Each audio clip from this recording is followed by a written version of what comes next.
A very good evening to all of you. सभी का warm welcome है Y T और इंग्लिश शूटर पे। आज सुबह द हिंदू का फर्स्ट एडिटोरियल क्वाड्रिलेटरल क्विजीनेस इसको हम पढ़ने वाले हैं आज की क्लास में। थोड़ा अजीब सा टाइटल है लेकिन बहुत इजी आर्टिकल है। इस आर्टिकल की सारी वोकैब, सारी ग्रामर और कॉम्प्रिहेंशन इस पर एक छोटा सा क्विज है आपके सामने रख रहा हूँ। क्विज को आप अभी से भी एक ट्राई दे सकते हैं। क्लास के लास्ट में इसका सोल्यूशन करवाऊंगा। अगला आधा पौना घंटा क्लास में इन्वेस्ट करें ताकि इस क्विज में 5 आउट ऑफ 5 आप जो है स्कोर कर सकें। चलिए शुरू करते हैं। आइए कुछ नया सीखते हैं।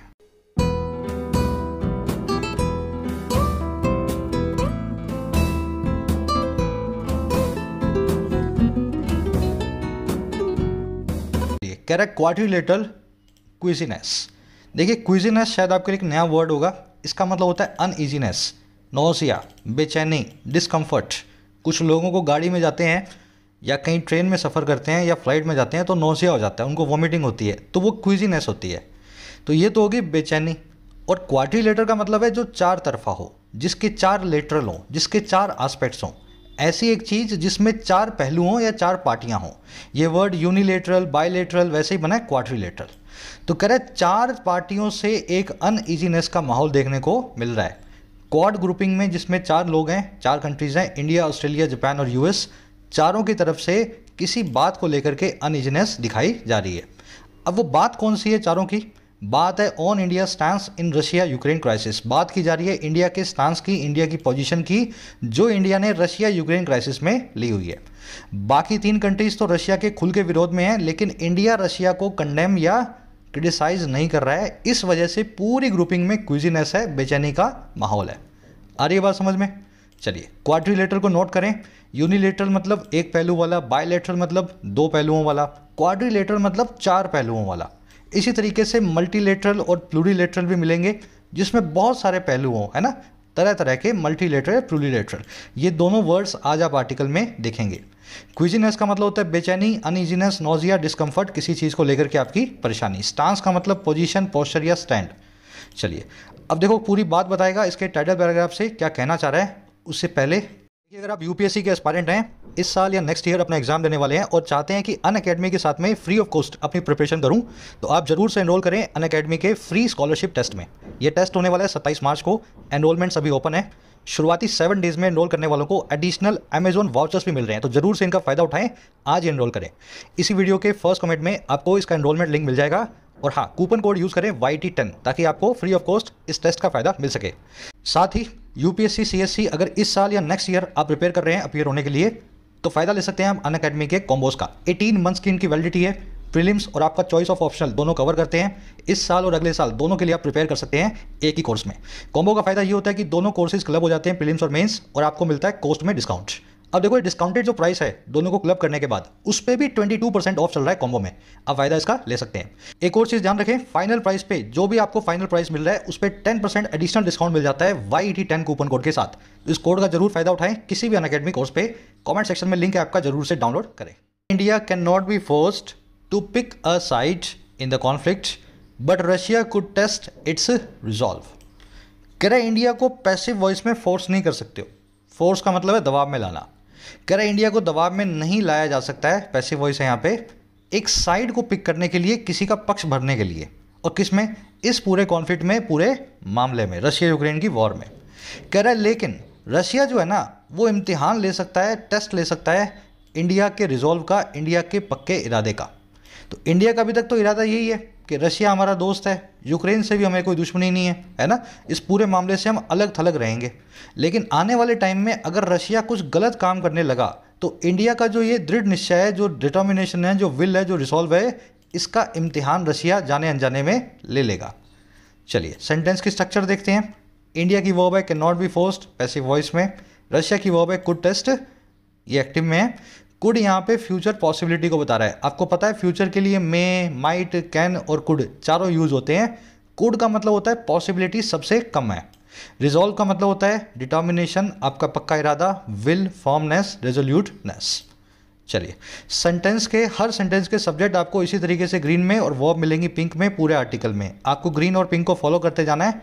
अब आगे बढ़ने से पहले एक छोटा सा ग्रामर कॉन्सेप्ट करेंगे यहाँ पे, बहुत ही कूल कॉन्सेप्ट है, ध्यान से देखना। ये जो आप फोर्स वर्ब देख रहे हो ना, इसकी एक जुड़वा बहन है मेक नाम की वर्ब। फोर्स का मतलब क्या होता है? किसी से कोई काम करवाना। वैसे ही मेक नाम की वर्ब अपनी पॉजिटिव फॉर्म में भी किसी से कोई काम करवाती है। अब इसमें ध्यान क्या रखना है? ध्यान ये रखना है कि फोर्स वर्ब अपने साथ में टू इन्फिनेटिव को लेगी, है ना, और मेक वर्ब अपने साथ में वर्ब की बेस फॉर्म को लेगी एक्टिव के अंदर। मैं आपको पूरा कॉन्सेप्ट सेंटेंसेस के जरिए समझाता हूँ, आपको अच्छे से समझ में बैठेगा। The professor forced the student leave the classroom. Professor ने फोर्स किया, प्रोफेसर ने बहुत ही, समझ गए ना, बहुत ही दबाव डाला स्टूडेंट पे कि वो क्लासरूम को लीव करे, क्लास को छोड़ के भाग जाए। तो फोर्स जिस पे भी किया जाता है ना, और जिस काम के लिए किया जाता है, तो उस काम को आप टू लगा के बताते हैं। तो आप यहाँ लिखे force the student to leave the classroom. आई बात समझ में? फोर्स वर्ब अपने बाद में टू इन्फिनेटिव को लेगी, एक्टिव और पैसिव दोनों ही केसेस के अंदर, चाहे यहाँ पे एक्टिव वर्ब हो चाहे पैसिव वर्ब हो, फर्क नहीं पड़ता। लेकिन मेक वर्ब को देखते हैं। The professor made the student to leave the classroom. Professor ने स्टूडेंट से क्लासरूम छुड़वाया। अब यहाँ पे मेक एक्टिव वॉइस में यूज हो रही है, ध्यान रखें। मेक वर्ब मीनिंग तो वही दे रही है फोर्स का, लेकिन अपने साथ में टू नहीं लेगी। बात आ गई समझ में? चलो, अब इसका एडवांस वर्जन क्या है? अगर मेक वर्ब पैसिव में हो, किस में सर? एक्टिव में नहीं, पैसिव में। अगर मेक वर्ब पैसिव में हो तो ये फोर्स की तरह ही, फोर्स वर्ब की तरह ही ट्रीट की जाती है। इसके बाद में टू इन्फिनेटिव आता है। The student was made leave the classroom by the professor. Student को क्लासरूम लीव करवाया गया, क्लास से भगाया गया प्रोफेसर के द्वारा। यहाँ पे पैसिव वर्ब है, वॉज प्लस में वर्ब की थर्ड फॉर्म। जैसे ही आप देखें कि पैसिव में मेक वर्ब यूज की जा रही है, तो आपको इसके बाद में टू इन्फिनेटिव को यूज करना है सर, लीव नहीं, टू लीव लिखेंगे। तो ये सिंपल सा कॉन्सेप्ट है, आपको एक्टिव और पैसिव चेक कर लेना है। फोर्स में तो कोई झगड़ा नहीं है, फोर्स में तो एक्टिव पैसिव दोनों टू इन्फिनेटिव लेगा, लेकिन मेक में एक्टिव लेता है बेस फॉर्म बिना टू के, और पैसिव लेता है टू इन्फिनेटिव को टू के साथ। आज के क्विज में इस कॉन्सेप्ट को यूज करेंगे। चलो आ जाओ, इस पूरे आर्टिकल की मैं आपको वोकैब दिखा देता हूं ताकि आप इसको स्मूथली पढ़ते जाएं। ये अपनी वोकैब शीट है, सारे नए पुराने वर्ड्स इसी शीट में मिलेंगे। इस टेलीग्राम ग्रुप पे रखी हुई है, वहां से जाकर के आप इसको डाउनलोड कर सकते हैं। आज के वर्ड्स देखें, थोड़ा सा जूम इन कर लेते हैं। देखिए आज के वर्ड है स्टांस, हजारों बार कर चुके हैं। कोर्शन, ये भी हो चुका है। मैंड्रिन, ये बहुत ही यूनिक सा वर्ड है, मैंड्रिन, है ना, आज फिर से आएगा। एलिनेट कई बार कर चुके हैं, और हेजेमनी एक एडवांस वर्ड है। पांचों ही वर्ड्स पुराने हैं, आपको ऑलरेडी आने चाहिए, कई बार कर चुके हैं। स्टांस का मतलब है पोजीशन या स्टैंड, किसी मामले को लेकर के आपकी क्या मुद्रा है, क्या पोस्चर है। What is your stance on environmental issues, आपका एनवायरमेंटल इश्यूज पे क्या स्टैंस है, क्या पोजीशन है, आपको क्या लगता है ना। स्टांस मतलब पोजीशन। तो ये वर्ड आप ऑलरेडी देख चुके हो आर्टिकल में, आज रिपीट हो गया।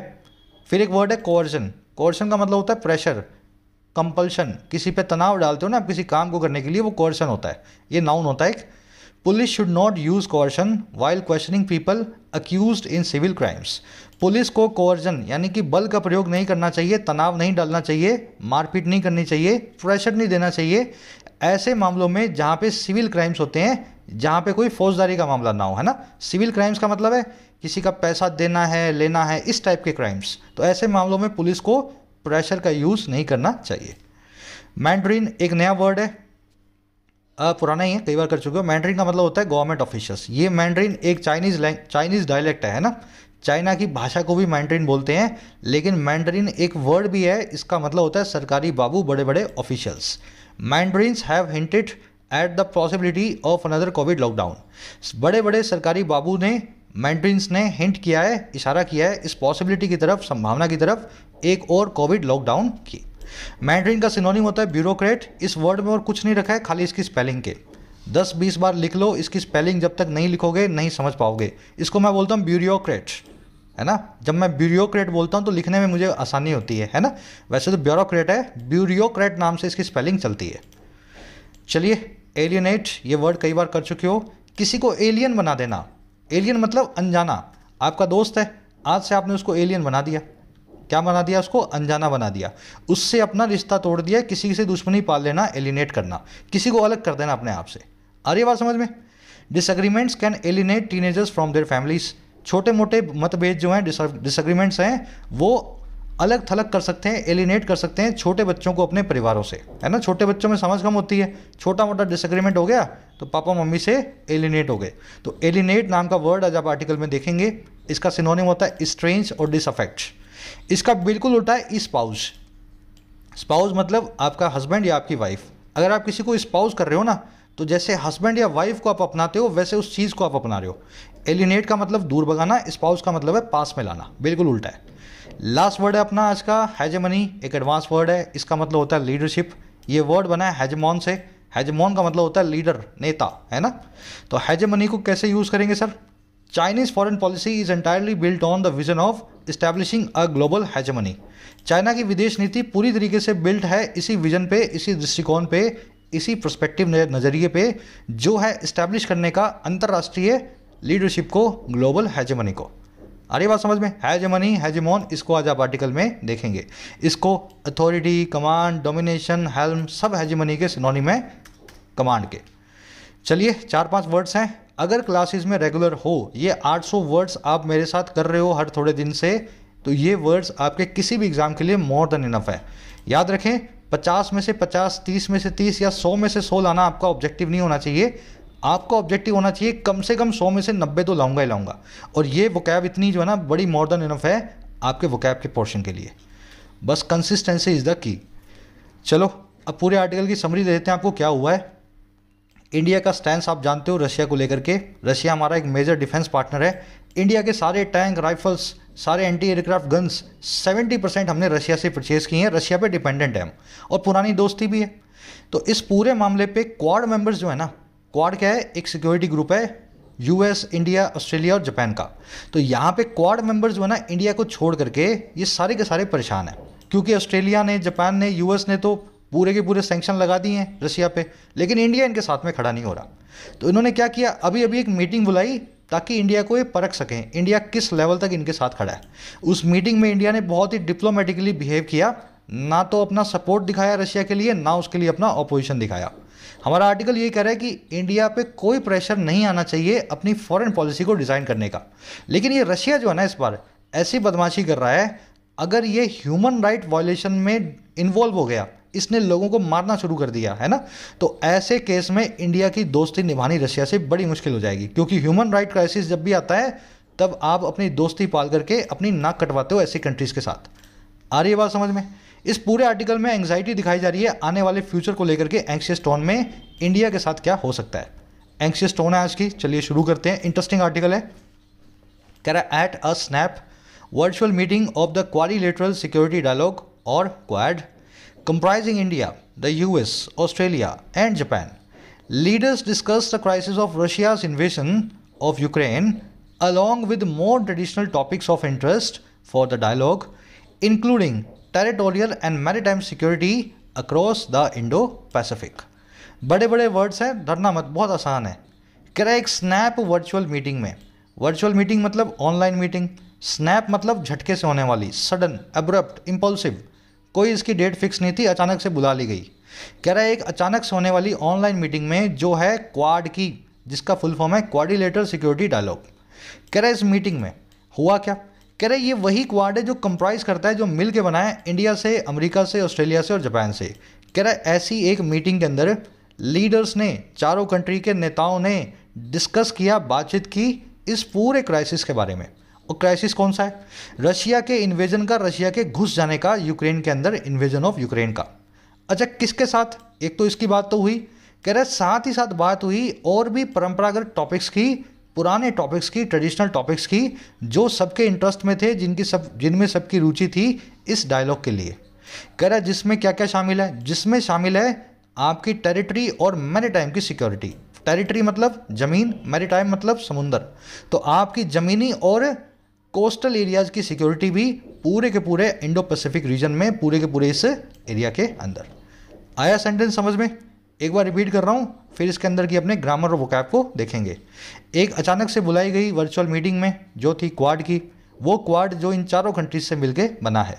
इस मीटिंग में लीडर्स ने डिस्कस किया इस पूरे क्राइसिस को, जो क्राइसिस आया रशिया के यूक्रेन में इन्वेड कर देने से। और साथ में क्या डिस्कस किया? साथ में किया इन्होंने बहुत सारे पुराने टॉपिक्स ऑफ इंटरेस्ट को, जो इस डायलॉग के पूरे क्वाड जो ग्रुप के लिए इंटरेस्ट में थे, जिसमें शामिल है टेरिटोरियल और मैरीटाइम सिक्योरिटी, जमीनी और समुद्री सुरक्षा पूरे के पूरे इंडो पैसिफिक रीजन के अंदर। सब्जेक्ट्स आपका लीडर्स, वर्ब है यहाँ पे डिस्कस्ड। स्नैप मतलब अचानक से होने वाला, सडन, एब्रप्ट, इम्पल्सिव।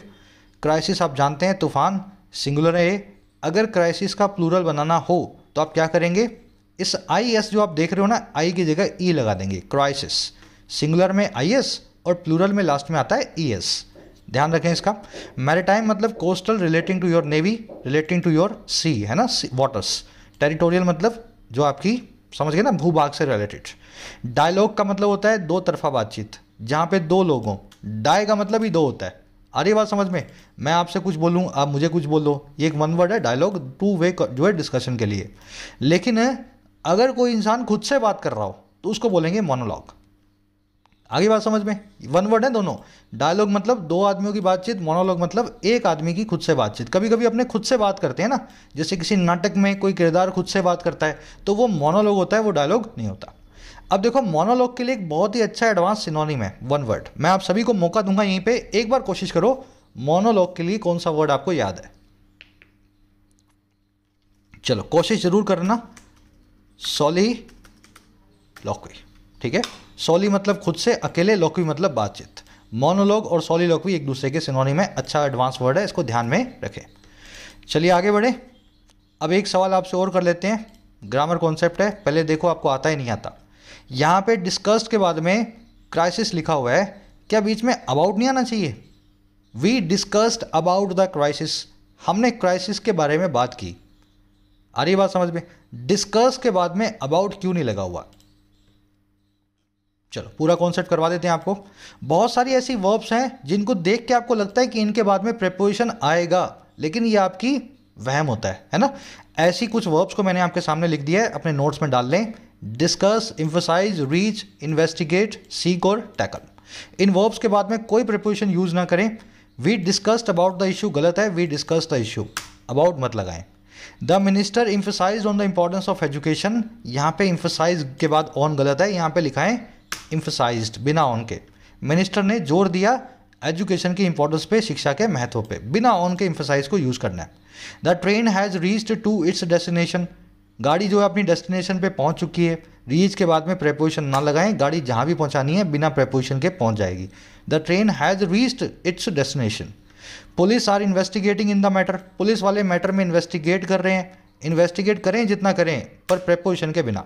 आई बात समझ में? इन्वेस्टिगेटिंग द मैटर, ना कि इन द मैटर।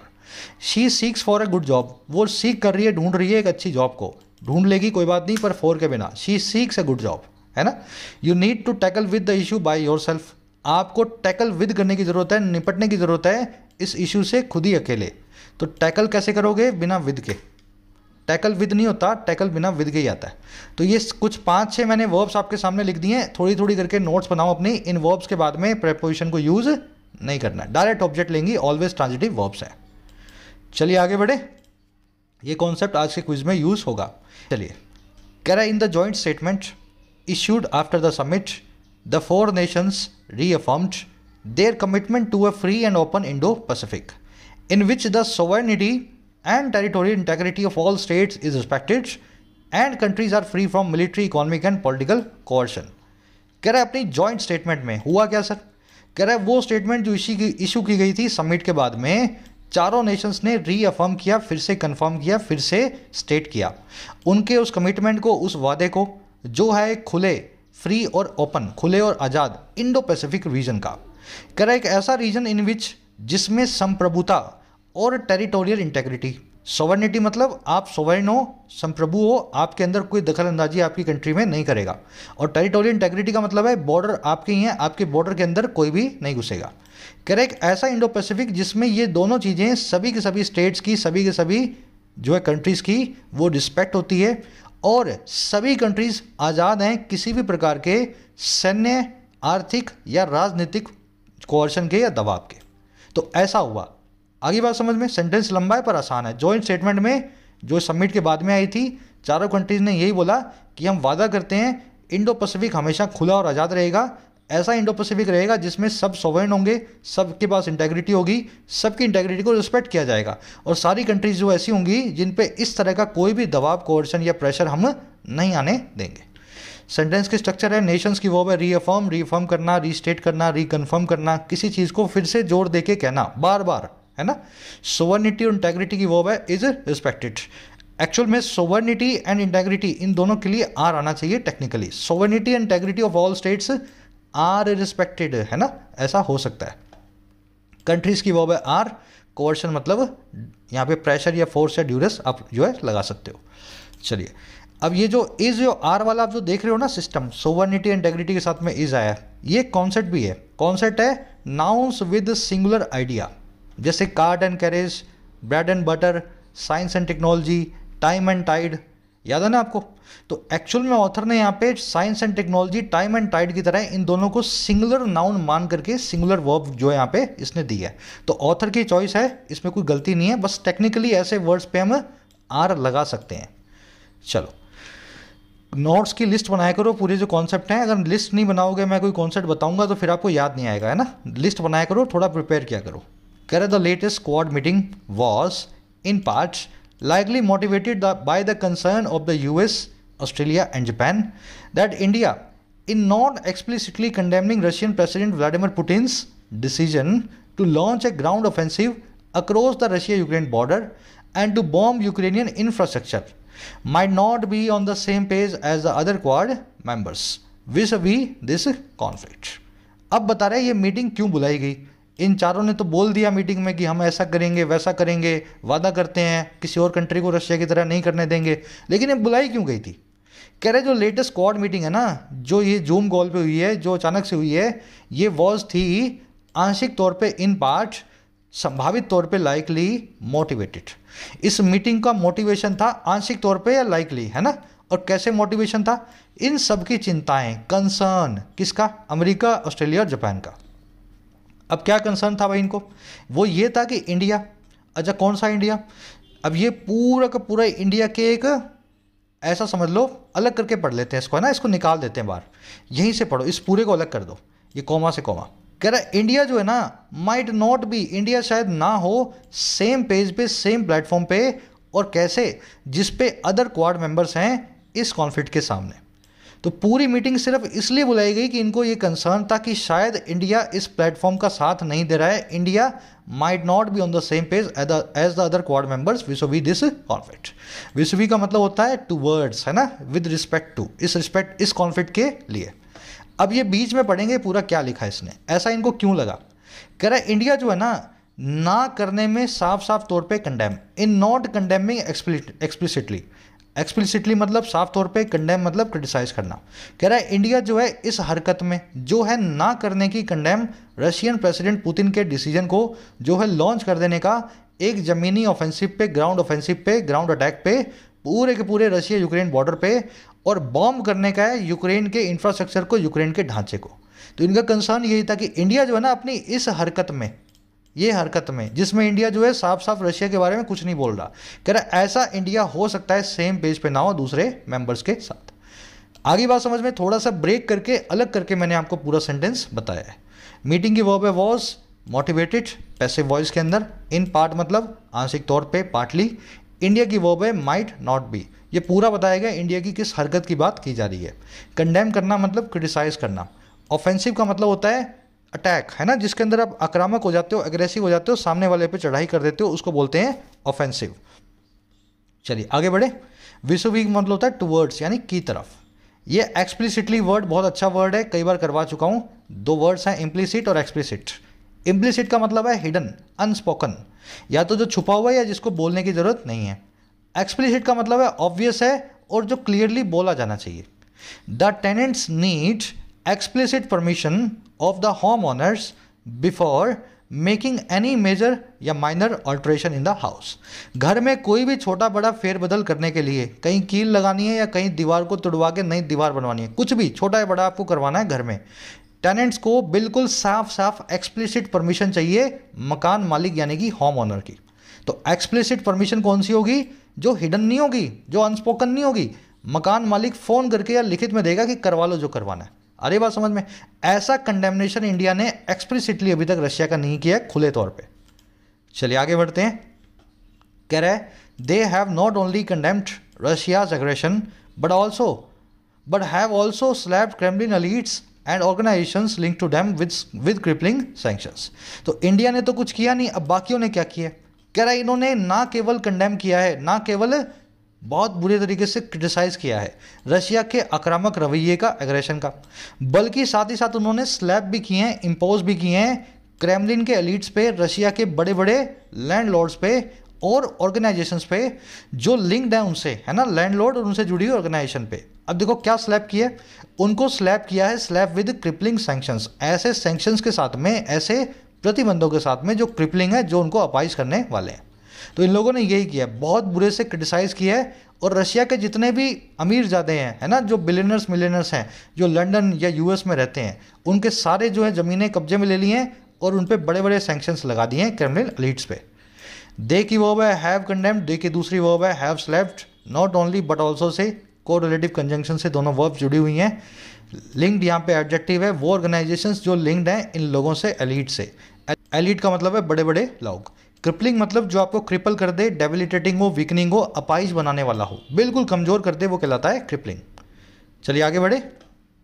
कह रहा है India contrarily has abstained from 3 UN resolutions condemning Russia. कह रहा है इसके बिल्कुल उल्टा, इसके बहुत कॉन्ट्रेरी, इसके बहुत अनलाइक। हुआ क्या, इंडिया ने अब्सटेन फ्रॉम किया है, इंडिया ने परहेज किया है 3 UN के प्रस्तावों से, यूनाइटेड नेशंस के रिजोल्यूशन से, वो प्रस्ताव जो कंडेम करते थे, जो बहुत बुरे से क्रिटिसाइज करते थे रशिया को।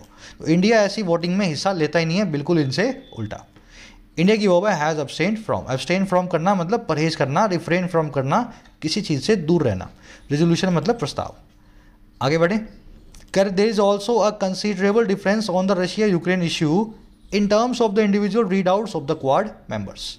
कह रहे वहाँ पे कंसिडरेबल डिफरेंस भी है, बहुत बड़ा फासला भी है। कंसिडरेबल मतलब कंसीडर करने लायक, बहुत बड़ा, डिफरेंस मतलब फ़ायदा जो है, बड़ा फासला। और किस पे, पूरे के पूरे रशिया यूक्रेन इश्यू के ऊपर। और किस रूप में, इन टर्म्स ऑफ, रूप में इंडिविजुअल रीड आउट्स के, इंडिविजुअल स्टेटमेंट्स के, रीड आउट मतलब स्टेटमेंट, और किसके, क्वाड मेंबर्स की। तो चारों कंट्रीज़ ने जब अपनी स्टेटमेंट दी समिट के बाद में, तो आपको एक बड़ा डिफरेंस देखने को मिलेगा बाकी 3 कंट्रीज़ और इंडिया के बीच में इस पूरे मुद्दे को लेकर के, वो अभी आपको आगे बता देगा।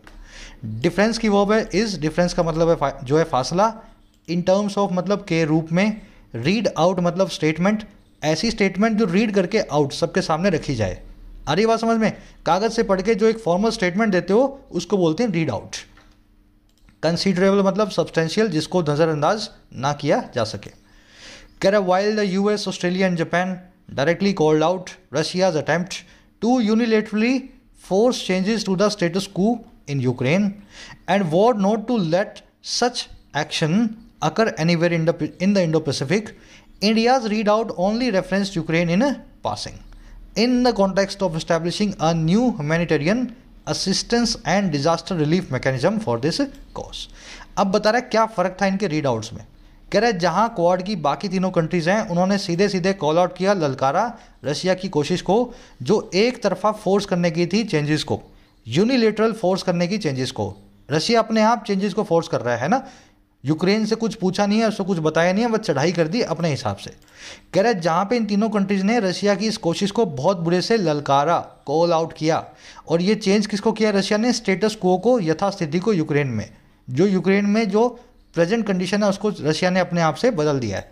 और कह रहे जहाँ पे इन लोगों ने वॉर भी किया, इन्होंने कसम भी खाई, प्लेज भी किया कि ये नहीं होने देंगे, ये नहीं लेट करेंगे, अलाउ करेंगे ऐसे एक्शंस को अकर होना कहीं भी और इंडो पैसिफिक में।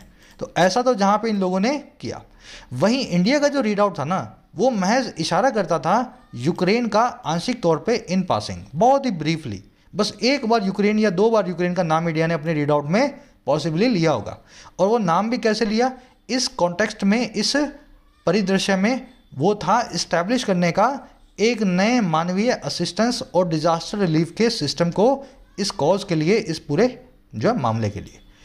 आगे बात समझ में। इन दिनों ने बढ़ चढ़ के यूक्रेन में जो कर रहा है पुतिन, उसकी खूब इन्होंने आलोचना की है, कॉल आउट किया है पुतिन को, कसम भी खाई है कि चाइना को तो नहीं करने देंगे, वॉर किया है ऐसा कि इंडो पैसिफिक में ताइवान पे एटलीस्ट ऐसा नहीं होने देंगे।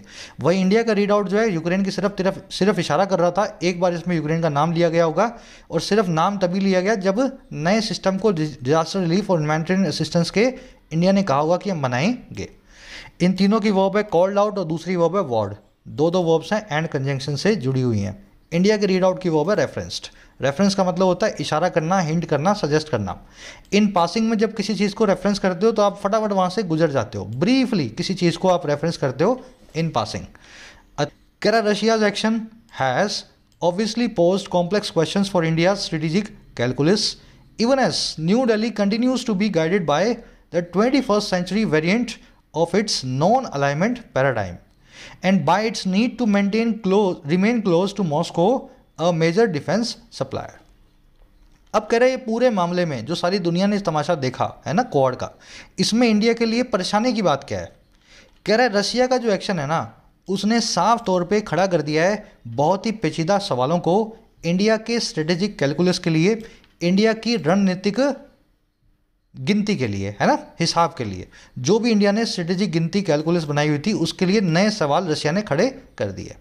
अब ये कब हो रहा है? वहीं दूसरी तरफ जबकि नई दिल्ली अभी भी जारी है गाइड होना, आगे बढ़ना। गाइड होना मतलब किसी चीज़ से गाइडेंस लेना।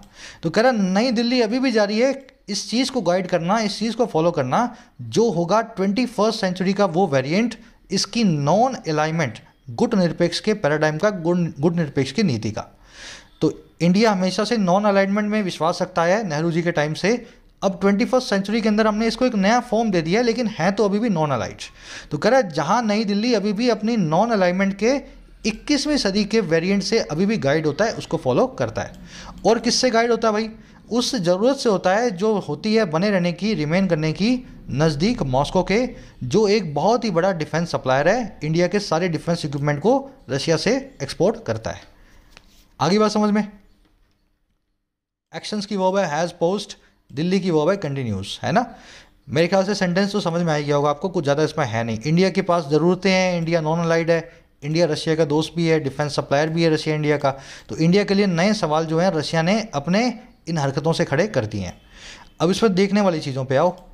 पैराडाइम के दो मीनिंग होते हैं, एक मॉडल या सेटिंग, और दूसरा मीनिंग होता है किसी भी चीज़ का आइडियल एग्जाम्पल, मिसाल, है ना, जिसको अपने पैरागॉन भी बोलते हैं, मिसाल को पैरागॉन भी बोलते हैं।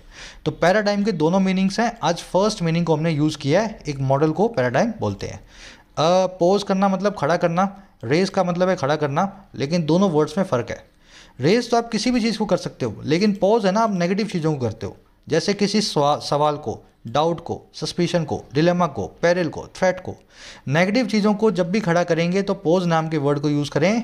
अदरवाइज किसी भी चीज़ को राइज करवा रहे हैं, खड़ा करवा रहे हैं, तो आप रेज नाम की वर्ब को यूज़ करें। बहुत ही सिंपल कॉन्सेप्ट है, लेकिन क्लोज टेस्ट में बहुत काम आते हैं इस तरह के कॉन्सेप्ट, है ना। चलो आगे बढ़े। कह रहा South Block is already well versed at playing hardball with the Mandarins at the US State Department over getting a CAATSA waiver for India's purchase of $5.43 billion worth of Russian Triumph missile defense system. अब बता रहा है India कैसे USA से already जूझ रहा है S-400 को लेकर के। कह रहा है जो साउथ ब्लॉक है, साउथ ब्लॉक मतलब प्राइम मिनिस्टर ऑफिस, कह रहा है जो पीएम का ऑफिस है, यानी पीएम साहब खुद ही ऑलरेडी बहुत ही वेल वर्स्ड हैं, ऑलरेडी बहुत ही एक्सपीरियंसड हैं। वेल वर्स्ड होते हैं किसी भी चीज़ में, आप बड़े स्किलफुल और आर्टफुल होते हैं, तजुर्बेदार होते हैं। कह रहा है साउथ ब्लॉक, इंडियन गवर्नमेंट जो पहले से ही बड़ी तजुर्बेदार है, और किस में? प्ले करने में हार्ड बॉल को। देखिए प्ले हार्ड बॉल का मतलब होता है किसी से एग्रेसिवली डील करना, किसी को मनाना, लेकिन एग्रेशन के साथ में, टैक्टिक्स को यूज़ करते हुए।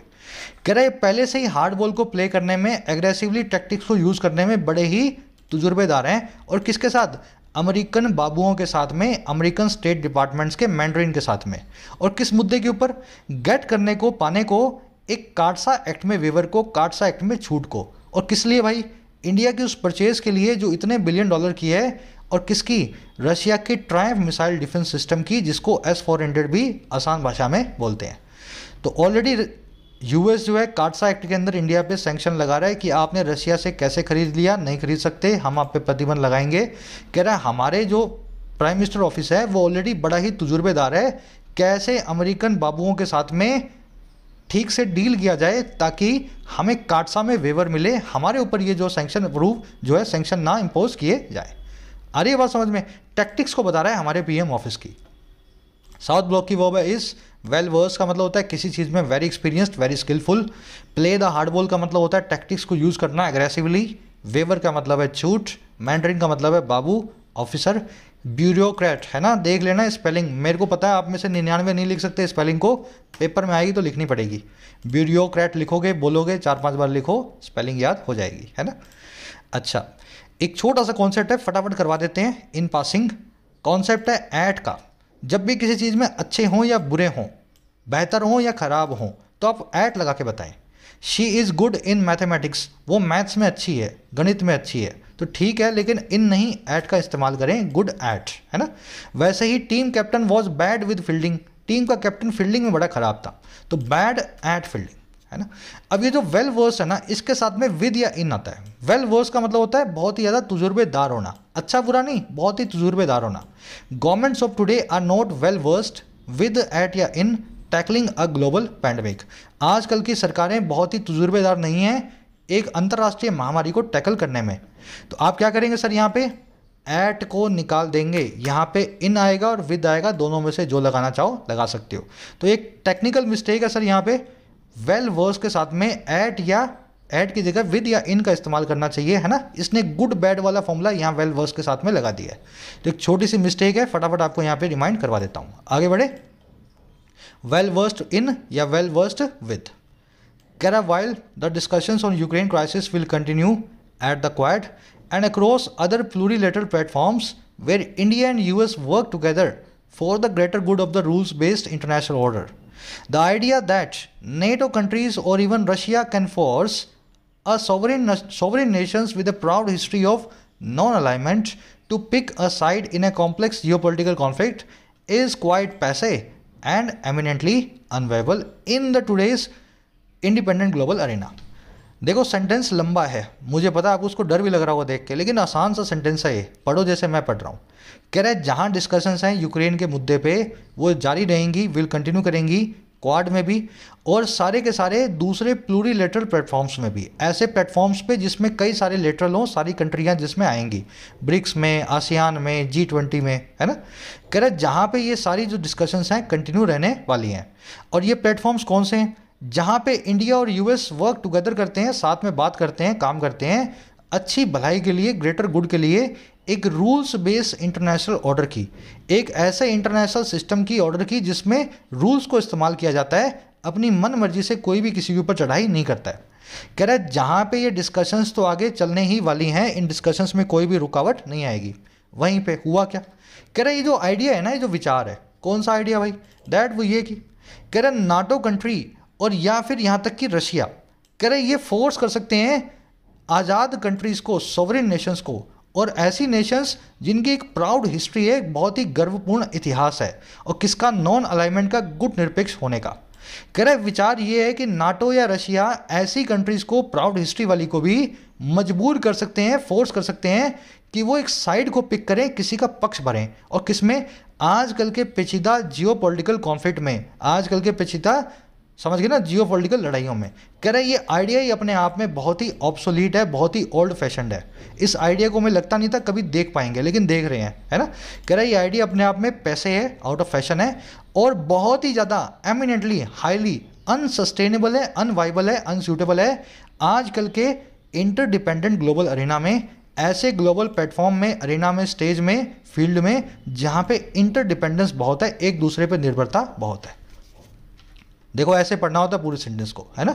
जहाँ पे हम बातचीत करना जारी रखेंगे अमेरिका और यूएस, वहीं पे ये विचार कि नाटो या रशिया, ये लोग भी इंडिया जैसी कंट्रीज़ को, जिनकी प्राउड हिस्ट्री है किसी का पक्ष ना भरने की, आज उनको भी मजबूर कर सकते हैं, और वो भी आजकल की कंडीशन में जहाँ इंटरडिपेंडेंस बहुत ज़्यादा है। ये विचार ही अपने आप में बड़ा ऑब्सोलीट है और बहुत ही अनसूटेबल विचार है।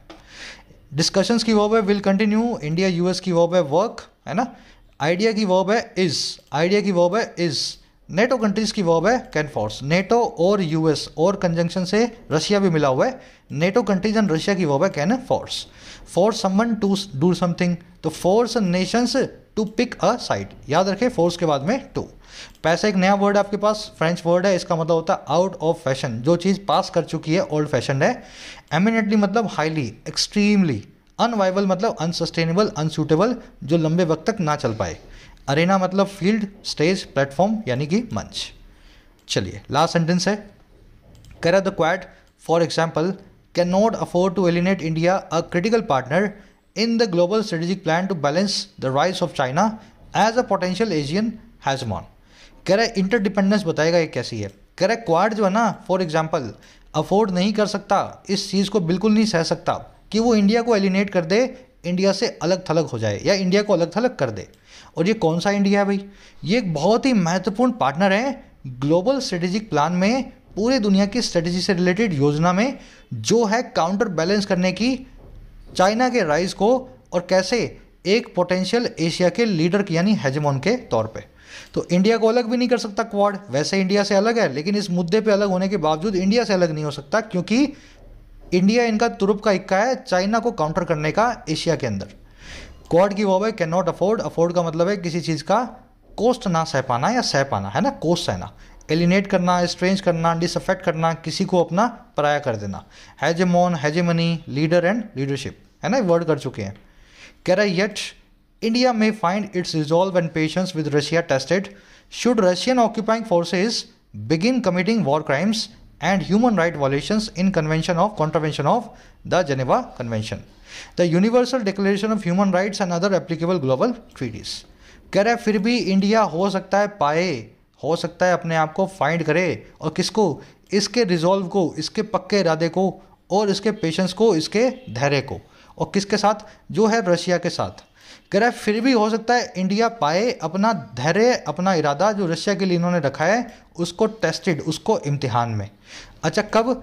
कह रहा है अगर रशिया की ऑक्यूपाइंग फोर्सेस, रशिया की चढ़ाई करने वाली फोर्सेस शुरू कर देती हैं वॉर क्राइम्स को कमिट करना, लोगों को मारना, औरतों का रेप करना, बच्चों को मारना, है ना, ऐसे वॉर क्राइम्स को कमिट करना, और या फिर ह्यूमन राइट्स के वॉलेशन करना।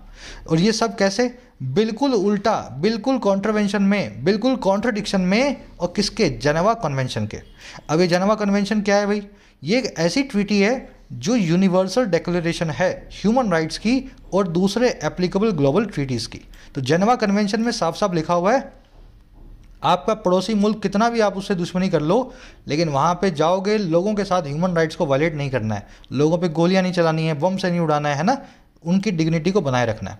तो इंडिया जो है ना कितना भी धैर्य या रिजॉल्व रख ले रशिया के लिए, अगर रशिया ने ये सब करना शुरू कर दिया फर्स्ट कंडीशनल लगा करके, है ना, फर्स्ट कंडीशनल लगा करके, तो इंडिया का सारा धैर्य और सारा जो रिजॉल्व है उसका इम्तिहान हो जाएगा। शायद इंडिया इसको ना रख के ना जो है रख पाए। इंडिया की वॉर पे मे फाइंड ऑक्यूपाइंग फोर्सेस की वॉर पे should begin in contravention of, in contrast with मतलब बिल्कुल उल्टा जाकर के, ट्रीटी मतलब अग्रीमेंट, पैक्ट, है ना, किसी से कोई संधि। ये फर्स्ट कंडीशनल की ऑल्टरनेटिव फॉर्म है। कैसे बनता है फटाफट बता देते हैं आपको। If the US helps Ukraine Russia will start a world war.